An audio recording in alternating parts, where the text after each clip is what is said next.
शासकीय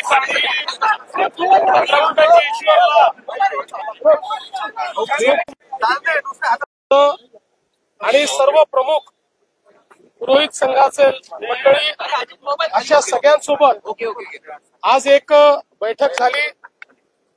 या बैठकीमध्ये कशा प्रकारे पुढची सगळी कारवाई या दृष्टीनं एसटीपीचं काम असेल, त्यामध्ये जाणारं पाणी स्वच्छ केलं पाहिजे या दृष्टीनं सर्व प्रकारचं शुद्धीकरण असेल किंवा गोदावरी वाहती राहिली पाहिजे याकरताही आपले जलसंपदा मंत्री गिरीश भाऊंनी विशेषतः कुशावर्तावर जी गर्दी होते त्याची जागा फार कमी आहे त्र्यंबकेश्वरला, त्यामुळे तिथे काय पर्यायी व्यवस्था करता येईल या संदर्भातही बऱ्यापैकी एकमत आज झालेला आहे।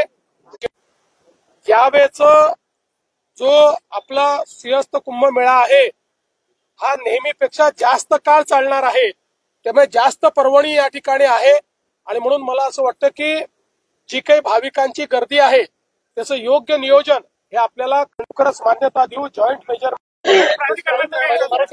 प्राधिकरणाला मान्यता मिळालेली आहे, त्याचं गठन हे आता आम्ही लवकरात लवकर। जिस बैठक में यहाँ के जो प्रमुख 13 अखाड़े हैं वो भी मौजूद थे, सभी महंत साधु संत, इसमें जो अतिरिक्त पानी लाना है उसका भी नियोजन हम लोगों ने किया। में भी बड़े पैमाने पर साधु संत जाते हैं, भाविक भी जाते हैं, वहां पर भी जो व्यवस्था करनी है उसकी भी चर्चा हुई है।